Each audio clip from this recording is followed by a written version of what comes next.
할렐루야. 네, 이 시간 오후 예배 참석하신 여러분들 주님의 이름으로 축복합니다. 네, 점심 맛있게 드셨습니까? 네.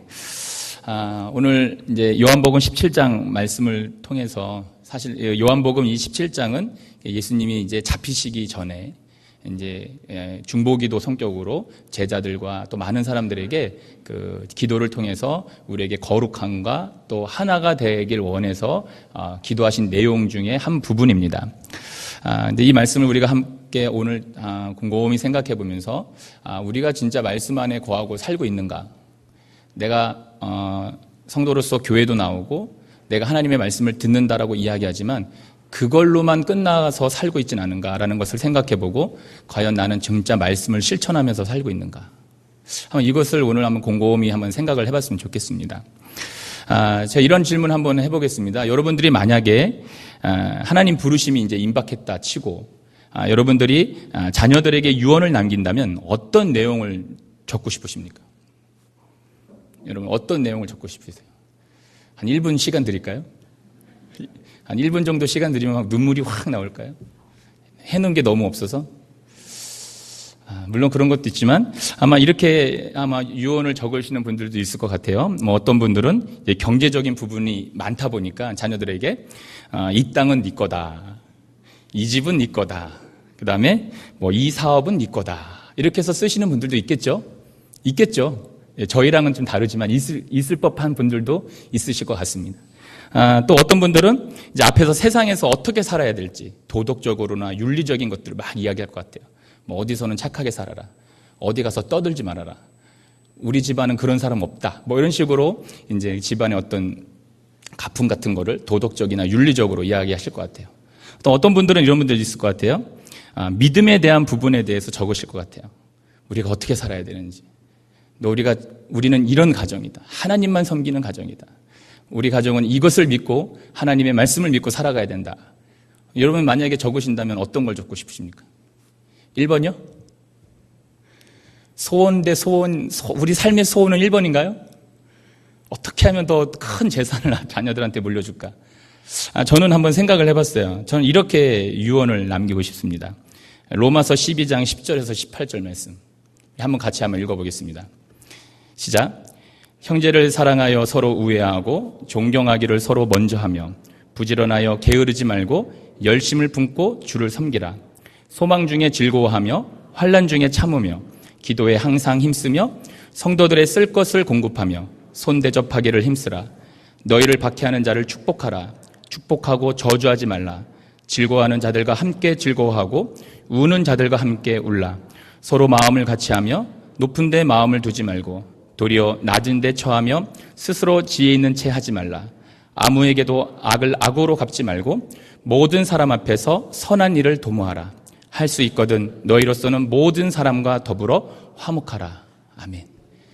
저는 만약에 유언을 적게 된다면 이렇게 적고 싶어요.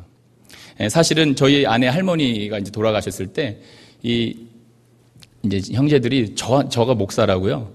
빨리 그 비석에 쓸 말씀을 빨리 찾아서 넣으라 그래가지고 제가 그때 10절, 11, 12절을 이제 했던 것 같아요. 근데 저는 만약에 하나님 부르시는 그 임박했다고 쳤을 때 저는 아이들한테 이것을 전해주고 싶습니다.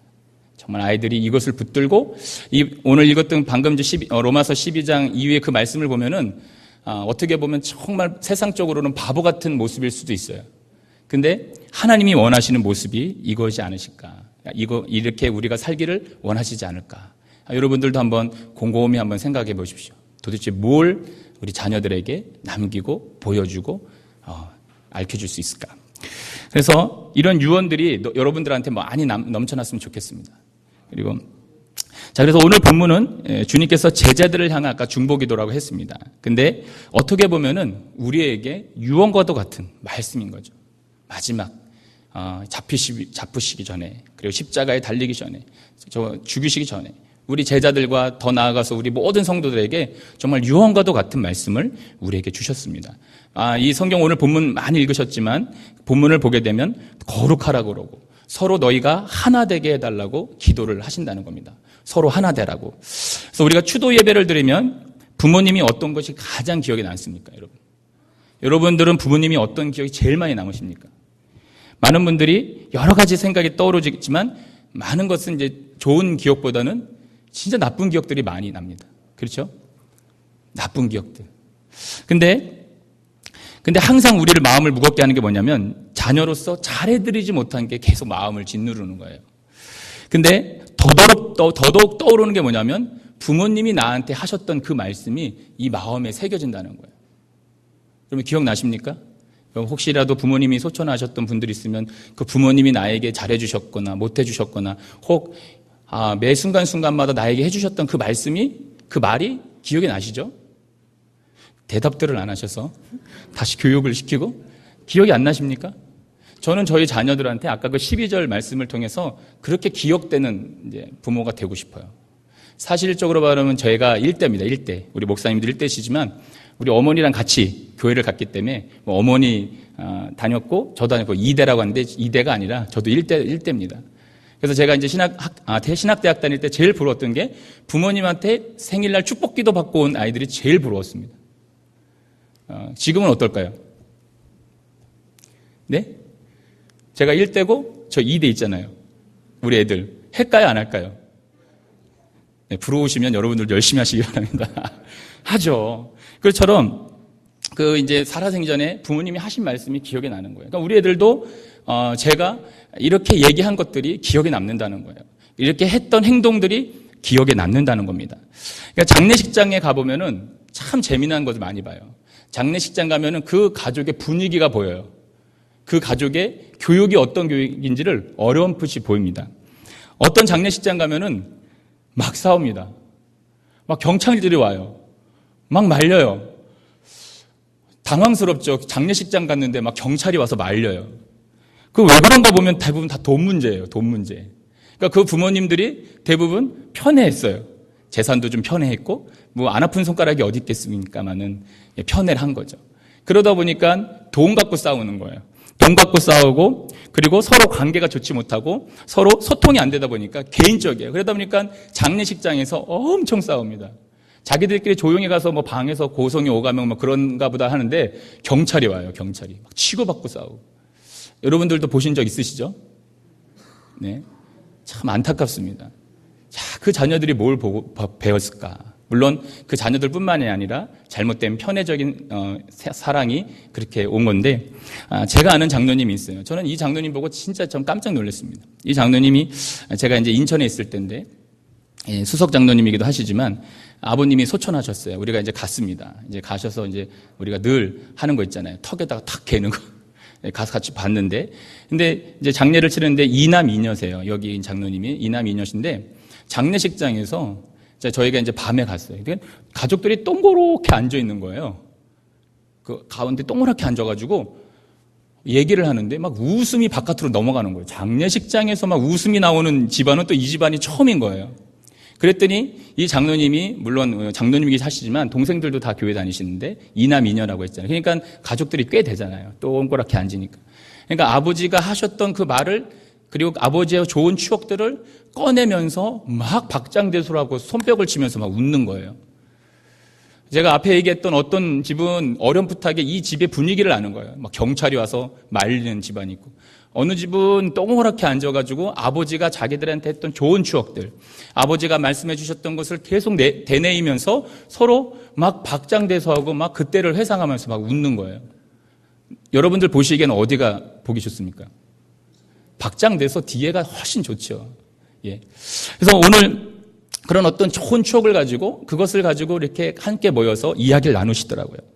그래서 결국은 그 장례식이 끝나고 나서 형제들이 다 합해가지고 마음을 같이 했어요. 아무도 우리는 돈을 나눠 갖지 않는다. 돈을 딱 모아서 어머니가 살아계셨거든요. 어머니한테 다 드리더라고요. 할렐루야. 엄청난 일이죠? 아니신가요?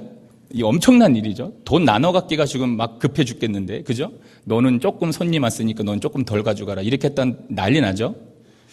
동조를 해주셔야 좀 이야기가 진행이 되는데, 예, 그렇죠? 제가 말한 게 거의 요즘 세상에 하는 행동 맞잖아요. 근데 그 가족은 그렇게 안 했다는 거예요. 그러면서 그 자녀들을 봤어요. 청년부였고, 제가 함께 가르쳤던 아이들인데, 그 분위기가 고스란히 그렇게 가더라고요. 그래서 그걸 보면서 참 은혜가 됐습니다. 처음에 얘기했던 그 집은 막 싸우고 경찰이 와서 말리고, 어떤 한 집은 함께 모여서 동그랗게 앉아가지고 그 아버지를 추억하면서 하셨던 말씀과 기억을 꺼내면서 막 박수치면서 웃는 그 가정. 여러분들은 어떤 가정을 만들고 싶으십니까?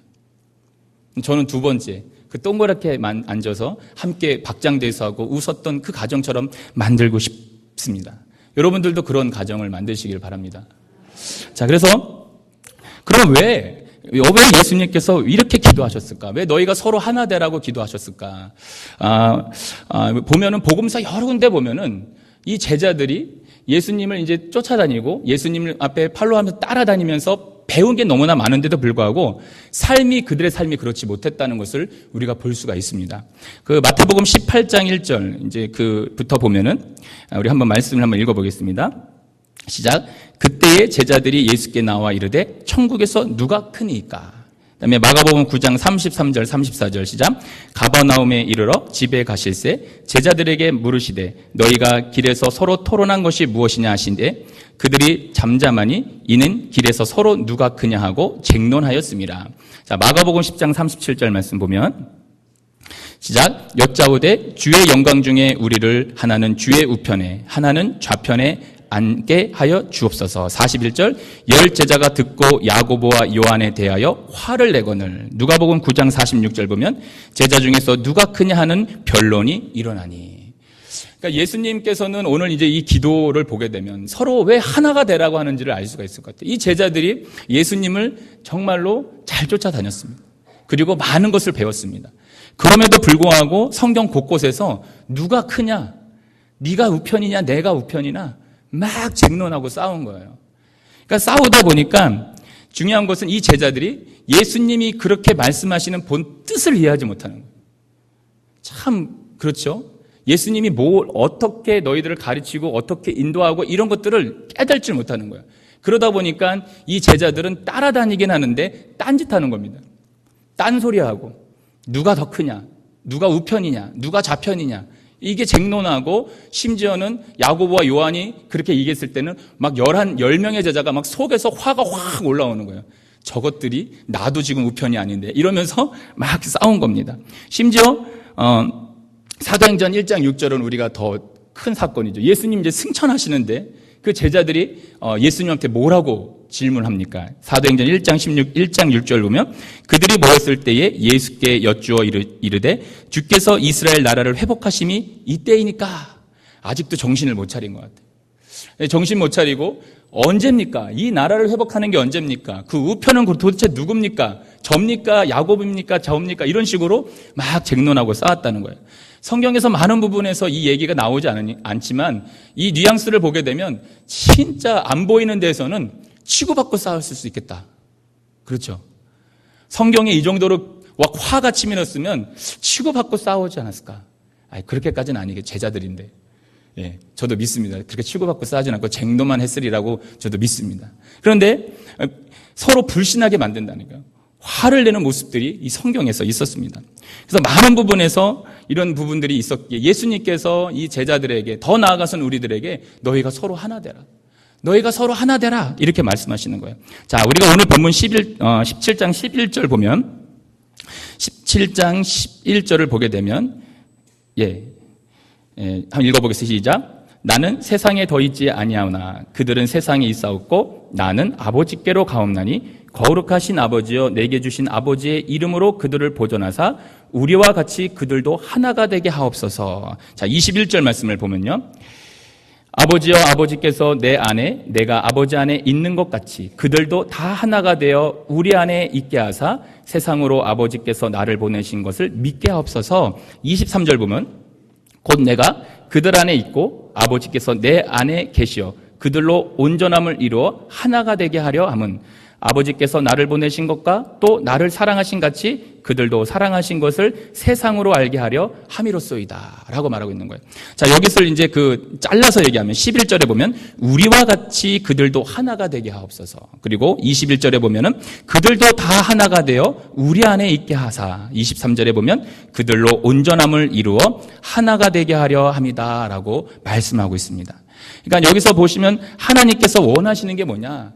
다투고 나눠지고 싸우는 게 아니라는 겁니다. 예수님이 하나님께서 이제 그 예수를 이 땅에 보내면서 그 예수님이 우리에게 원하신 게 뭐냐면 하나가 되기를 원하신다는 거예요. 근데 그 하나가 되는 그 모습이 누구를 닮아야 되느냐고 예수님이 말씀하세요. 오늘 이 본문에 예수님께서 너희가 하나가 되라고 얘기하면서 너희가 그 하나가 되는 표본을 말씀해 주세요. 그게 어디에 나오냐면 22절에 자, 이는 우리가 하나가 된 것 같이 그들도 하나가 되려 하려 함이니라 라고 말하고 있습니다. 여기서 보면 우리가 하나 된 것 같이, 그럼 이게 누구를 말하겠습니까? 성부, 성자, 성령, 이 세 분의 그 모습을 닮아서 너희가 하나가 되게 되라라고 말씀을 하는 겁니다. 여기서 이제 이 세 분이, 성부, 성자, 성령 이 세 분이 온전히 하나였던 것처럼 우리도 하나가 되라라고 지금 말씀하시는 거예요. 그럼 그 모습이 어떤 모습이냐? 성경에서 그것을 말해주고 있어요. 하나님이 예수님께, 예수님이 성령님, 예수님이 하나님께, 그다음에 성령님이 예수님께 어떻게 했는지에 대해서 성경에서 말씀하고 있어요. 우리가 그것을 따라가면은 우리가 다툼이나 나눔이 있지 않다는 거예요. 자, 보면은 하나님께서 이렇게 말씀하십니다. 요한복음 5장 22절 23절에 한번 읽어보면 아버지께서 아무도 심판하지 아니하시고 심판을 다 아들에게 맡기셨으니 이는 모든 사람으로 아버지를 공경하는 것 같이 아들을 공경하게 하려 하심이라. 아들을 공경하지 아니하는 자는 그를 보내신 아버지도 공경하지 아니하느니라. 자, 이 말씀에 의한 뭐죠? 아들이신 예수님을 지금 세워주고 있는 거예요. 하나님께서 이 아들인 예수를 세워주고 계세요. 여러분, 하나님께서 그 아들을 이 땅에 보내셨다고 해서 내가 하나님이니까 너희들은 다 내 말만 들어야 돼, 이렇게 얘기하지 않으셨어요. 그 예수님을 세워주셨어요. 내가 여기 보면은 다 내 아들에게 맡겼다. 이는 모든 사람이 아버지를 공경하는 것 같이 아들을 공경하게 하려 하심이다 라고 말씀하고 있다는 거죠. 더 누가 위에 있다고 얘기하지 않으셨어요. 하나님도 그 아들을 동일하게 여기셨다는 거죠. 그럼 예수님은 어떻게 하셨을까?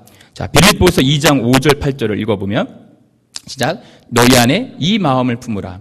곧 그리스도 예수의 마음이니 그는 근본 하나님의 본체시나 하나님과 동등됨을 취할 것으로 여기하지 아니하시고 오히려 자기를 비워 종의 형체를 가지사 사람과 같이 되셨고 사람의 모양으로 나타나사 자기를 낮추시고 죽기까지 복종하셨으니 곧 십자가에서 죽으심이라.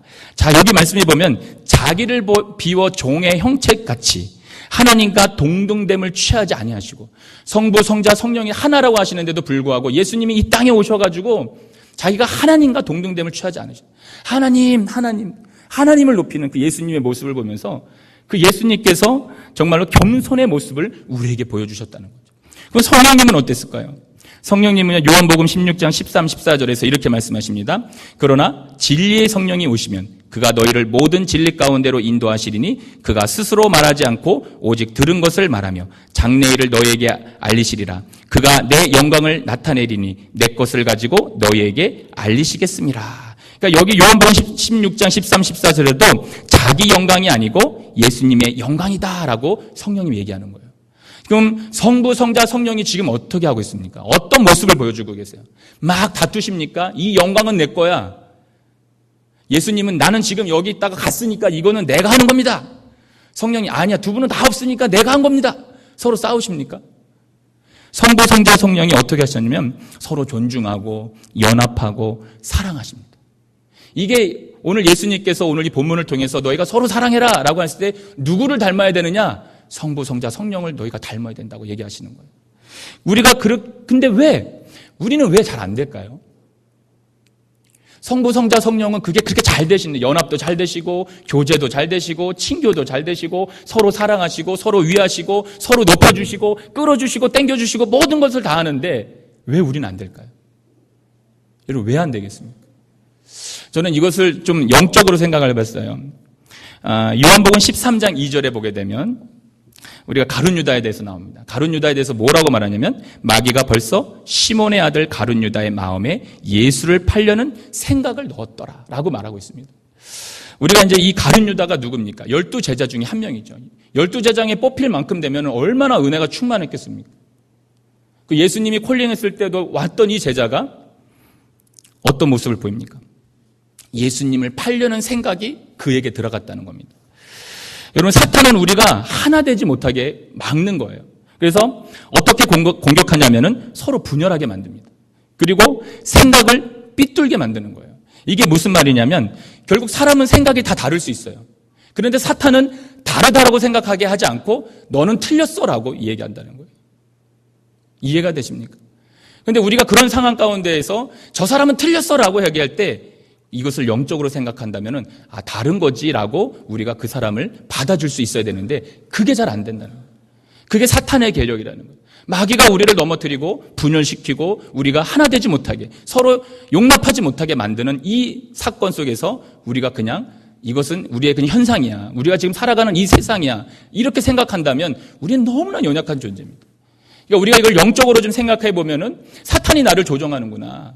내 마음을 삐뚤게 지금 만들어 놨구나. 내가 조금 잘못됐구나라는 것을 먼저 우리가 인지를 해야 되는데 그게 아니라 다른 게 아니라 넌 틀렸어. 이렇게 얘기한다는 겁니다. 그래서 우리가 이것을 또 생각해 보면 그거예요. 이 사탄이 또 우리를 어떻게 하냐면 하나님과에 대한 의식이 희미해지는 거예요. 여러분 하나님과의 관계가 희미해지면 어떻게 되겠습니까? 내 것이 내 안에서 우선시됩니다. 내 말이 우선시되고 내 삶이 우선시되는 거예요. 하나님이 내 안에 주장을 못합니다. 하나님이 내 안에 함께 하시지 못하니까 그 삶이 너무나 연약한 삶이 되는 거예요. 그래서 우리 자신과 하나님 관계를 의심하게 만드는 겁니다. 하나님 살아계시지 않죠. 하나님이 살아계신다고 한다면 나를 어떻게 이렇게 놔둘 수가 있습니까? 이런 식으로 우리가 하나님에 대해서 희미하게 만든다는 거예요. 여러분 곰곰이 한번 생각해 보십시오. 내가 다른 사람을 의심하고 있다.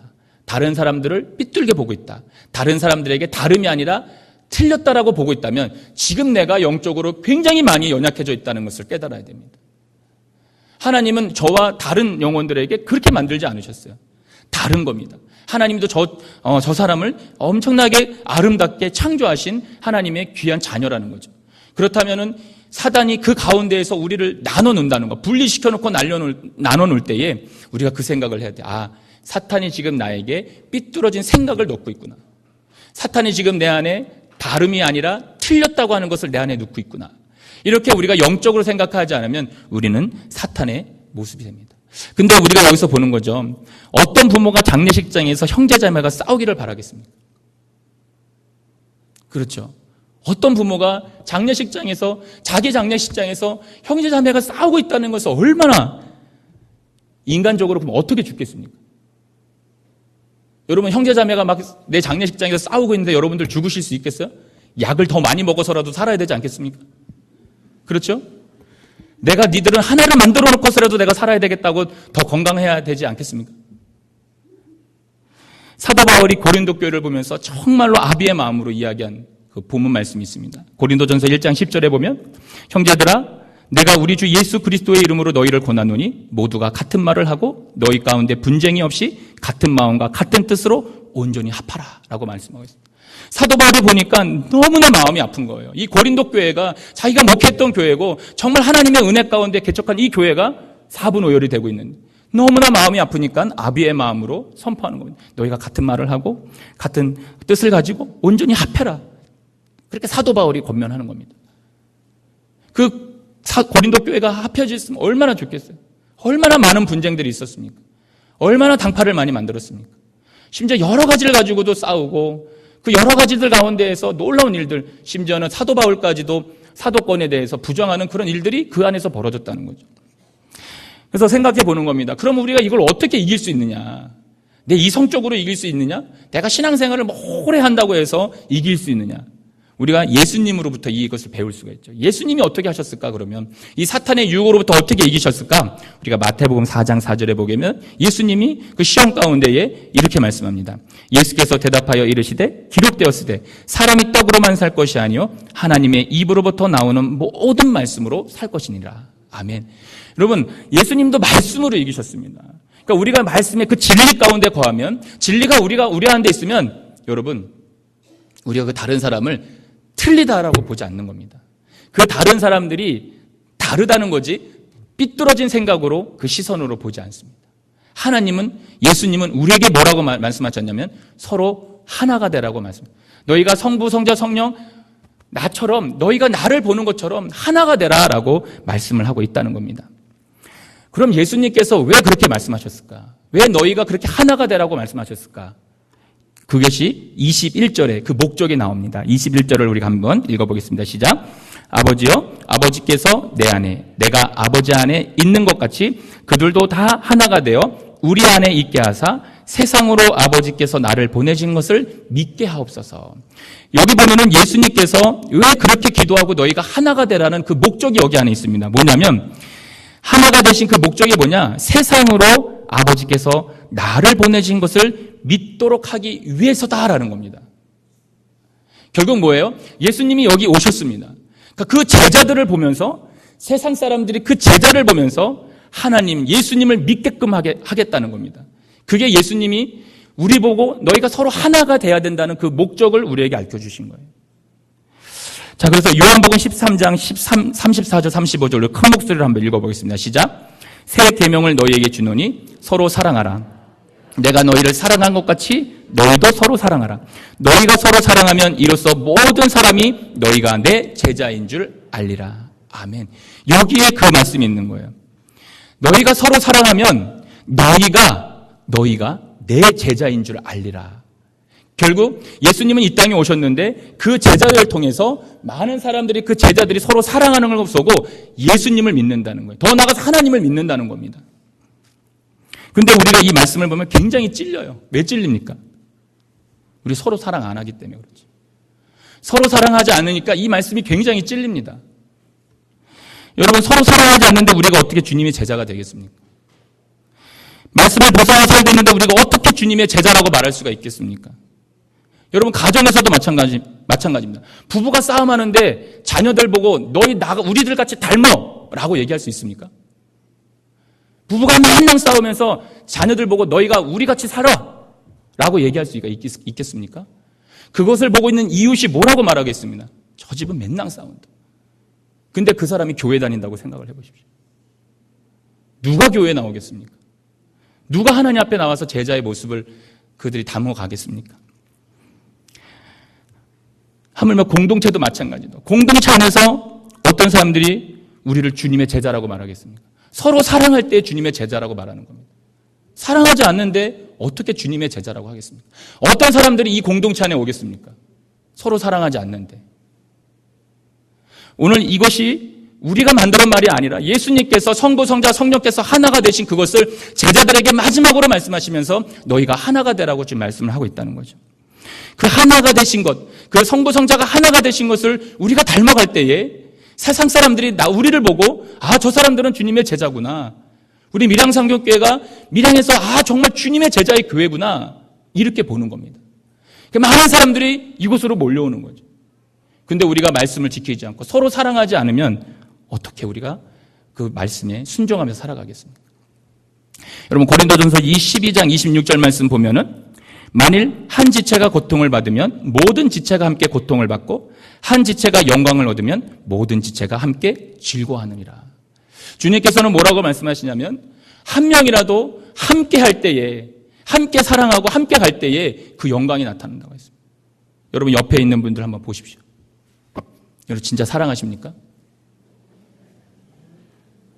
여러분, 진짜 사랑하십니까? 여러분, 그냥 넘어갈 문제가 아닙니다. 진짜 여러분들이 사랑하십니까? 여러분들이 오늘 이 말씀대로 정말 살고 계십니까? 여러분, 가슴에 손을 얹고 한번 생각을 해보십시오. 주님께서는 우리에게 우리의 모습 가운데 있는 잘못된 모습은 말씀도 안 하셨습니다. 근데 그것을 누가 만들어냈냐? 사탄이 그렇게 만들어냈습니다. 그래서 우리가 정말 만약에 이런 예를 들 수 있죠. 아빠, 엄마가 가정에서 불화합니다. 그럼 그 자녀들의 얼굴이 어떻겠습니까? 그들의 얼굴에서 나타나죠. 그들의 행동에서 나타납니다. 그들에서 말에서 나타납니다. 여러분, 예수님은 우리에게 많은 것들로 가르쳤어요. 우리의 행동과 우리의 얼굴과 우리의 행동과 말이 과연 내가 주님이 가르쳐 주신 그 뜻대로 지금 내가 행동하고 있는가? 아니면 반대의 모습인가? 한번 생각을 해보십시오. 공동체 안에서도 마찬가지입니다. 화목하지 않으면 그 모습 속에서 사랑이 안 나타납니다. 왜냐하면 서로 사랑하지 않기 때문에 그 모습 가운데 이런 사랑이 없습니다.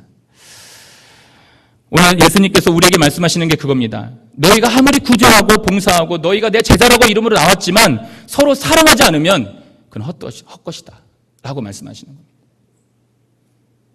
여러분, 우리 공동체는 성부, 성자, 성령.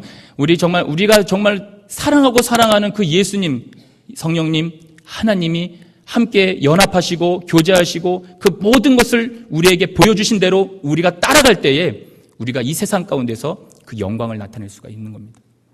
근데 과연 내가 그러고 있는가? 예수님께서 십자가에서 피 흘려 죽으신 그 은혜만큼 내가 그 삶을 살고 있는가? 아니면 아직도 내가 사단에게 그 꾀임에 넘어가서 그 모습에 연약함이 있는가? 여러분 생각을 해보시기 바랍니다. 정말 예수님께서, 하나님께서, 성령님께서 우리에게 요구하시는 것은 너희가 세상 가운데에서 정말 내 제자인 것을 보이라는 말씀입니다. 서로 하나가 되라는 이 말이 여러분 그냥 우리 여기 안에서 사랑이라고 하는 그 말이 우리가 근본적으로 하나님과 성령님과 예수님이 연합하셨던 그것을 우리가 믿을 때에, 그것을 따라갈 때에, 그렇게 행할 때에 우리 안에서 놀라운 역사가 나타나는 겁니다. 여러분 곰곰이 생각해 보십시오. 우리가 지금 서로 사랑하고 있는가? 다시 한번 옆에 보십시오. 진짜 사랑하고 계십니까? 진짜 사랑하고 계십니까? 여러분 사랑한다면 진짜 말씀에 순종하시기 바랍니다. 오늘 이 말씀이 여러분들한테 정말 울림이 있기를 원합니다. 여러분들 평생에 이 사랑이 넘치기를 원합니다. 우리 하나님, 예수님, 성령님께서 하셨던 것 같이 교회 공동체뿐만이 아니라 가정에서도 이 모습이 넘쳐나기를 주님의 이름으로 축복합니다.